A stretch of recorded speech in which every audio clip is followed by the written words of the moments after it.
Welcome to speed news దండోరా. Hyderabad police కమిషనర్గా VC Sajjanar బాధ్యతలు స్వీకరించారు. గత 4 ఏళ్లుగా ఆర్టీసీ ఎండీగా బాధ్యతలు నిర్వహిస్తున్న సజ్జనార్ను 3 రోజుల క్రితం ప్రభుత్వం హైదరాబాద్ సిపిగా బదిలీ చేసింది. ఇప్పటి వరకు సిపిగా ఉన్న సివి ఆనంద్ను హోంశాఖ ప్రిన్సిపల్ సెక్రటరీగా ట్రాన్స్ఫర్ చేసింది. దీంతో మంగళవారం ఉదయం సిపి కార్యాలయంలో ప్రత్యేక పూజల అనంతరం సివి ఆనంద్ నుంచి సజ్జనార్ బాధ్యతలు స్వీకరించారు. తెలంగాణ రాష్ట్ర రోడ్డు రవాణా సంస్థకు 4 ఏళ్ల పాటు సేవలందించడం తనకెంతో ఆనందంగా ఉందని, ప్రజలకు నేరుగా సేవలందించే సంస్థను వీడడం ఇంకింత బాధగా ఉందని భావోద్వేగానికి గురయ్యారు. ఏపీ ప్రభుత్వం మరో కీలక నిర్ణయం తీసుకుంది. రాష్ట్రంలో కొత్తగా మంజూరైన 10,578 మంది స్పౌజ్ పెన్షన్ల పంపిణీకి ప్రభుత్వం అదనంగా 4.23 కోట్లు విడుదల చేసింది. రేపు సీఎం చంద్రబాబు విజయనగరం జిల్లాలో పెన్షన్ల పంపిణీలో పాల్గొంటారు. స్పౌజ్ పెన్షన్ల మంజూరు కోసం వచ్చిన దరఖాస్తుల విషయంలో ప్రభుత్వం సానుకూలంగా స్పందించింది. జీఎస్టీ 2 స్లాబ్లకే పరిమితం చేసినందుకు రాష్ట్ర ప్రజలకు ప్రయోజనాలను ప్రచారం చేయాలని సీఎం చంద్రబాబు నిర్ణయించారు. సూపర్ జీఎస్టీ సూపర్ సేవింగ్స్ పేరిట కార్యక్రమం చేపట్టి రాష్ట్రంలోని ప్రతి ఇంటికి వెళ్లి వివరించాలని అధికారులను కోరారు. జీఎస్టీ ఫలాలు తెలిసేలా హోర్డింగ్లు ఏర్పాటు చేయాలని సూచించారు. జీఎస్టీ 2.0 సంస్కరణ ప్రయోజనాలను వినియోగదారుల ప్రచారం చేయడానికి అక్టోబర్ 19 వరకు రాష్ట్ర వ్యాప్తంగా 65,000 సమావేశాలు, కార్యక్రమాలను నిర్వహించడానికి అవసరమైన చర్యలు తీసుకోవాలని మంత్రులకు పిలుపునిచ్చారు. పార్టీ ఫిరాయించిన ఎమ్మెల్యేల అనర్హత పిటిషన్లపై విచారణ స్పీకర్ ముందే జరిగింది. ఈ సందర్భంగా 4 ఎమ్మెల్యేలపై క్రాస్ ఎగ్జామినేషన్ జరగగా అక్టోబర్ 1న ఫిరాయింపు ఎమ్మెల్యేల అడ్వకేట్లను బీఆర్ఎస్ ఎమ్మెల్యేల అడ్వకేట్లు క్రాస్ ఎగ్జామినేషన్ చేయనున్నారు. ఫిరాయింపు ఎమ్మెల్యేలు, వారిపై ఫిర్యాదు చేసిన బీఆర్ఎస్ ఎమ్మెల్యేలను స్పీకర్ విచారించారు. లండన్లో జాత్యహంకారకారులు రెచ్చిపోయారు. మహాత్మా గాంధీ విగ్రహం వద్ద పిచ్చిరాతలు రాశారు. గాంధీ జయంతి వేడుకలకు కొన్ని రోజుల ముందు ఇది చోటు చేసుకోవడం గమనార్హం. లండన్లోని టవిస్టాక్ స్క్వేర్ వద్ద ధ్యానం చేస్తున్నట్టుగా మహాత్మా గాంధీ విగ్రహం ఉంది. అక్టోబర్ 2న గాంధీ జయంతి నేపథ్యంలో ఇక్కడ వేడుకలు జరగనున్నాయి. ఈ క్రమంలో అక్కడి జాత్యహంకారులు గాంధీ విగ్రహంపై భారత వ్యతిరేక రాతలు రాశారు. ఈ ఘటనను అక్కడి భారత రాయబార కార్యాలయం తీవ్రంగా ఖండించింది. ఈ చర్యను సిగ్గుచేటుగా అభివర్ణించింది. మహారాష్ట్రను భారీ వర్షాలు ముంచెత్తాయి. ముంబై, థానే, మరఠ్వాడా ప్రాంతాలను కుండపోత వానలు అతలాకుతలం చేస్తున్నాయి. ఈ నెల 27 నుంచి 29 వరకు కురిసిన వర్షాలకు రాష్ట్ర వ్యాప్తంగా 11 మంది మరణించారు.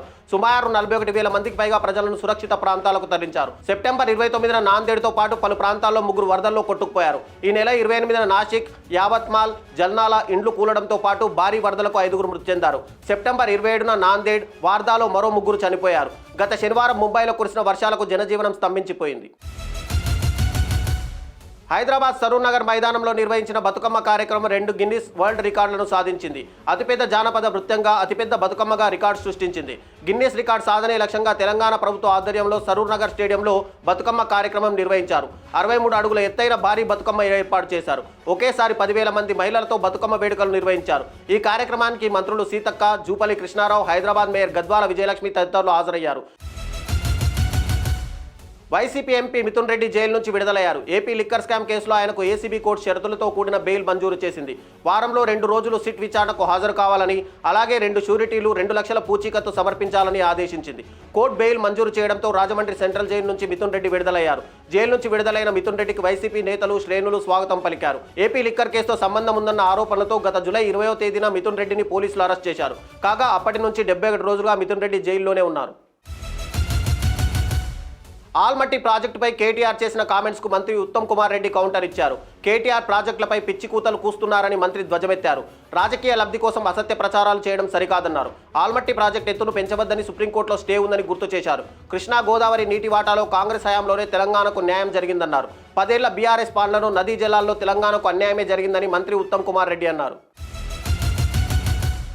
ఏపీ సీఎం చంద్రబాబు నాయుడు, మంత్రి నారా లోకేష్ దేశ రాజధాని న్యూఢిల్లీ పర్యటన ఖరారైంది. ఉదయం వీరిద్దరూ న్యూఢిల్లీకి బయలుదేరి వెళ్లనున్నారు. సిఐఐ సదస్సులో సీఎం చంద్రబాబు నాయుడు పాల్గొననుండగా ఈ పర్యటనలో భాగంగా ప్రధాని మోడీతో సీఎం చంద్రబాబు సమావేశమయ్యే అవకాశం ఉన్నట్టు తెలుస్తుంది. అలాగే కేంద్ర మంత్రి నిర్మలా సీతారామన్తోనూ ఆయన భేటీ కానున్నారు.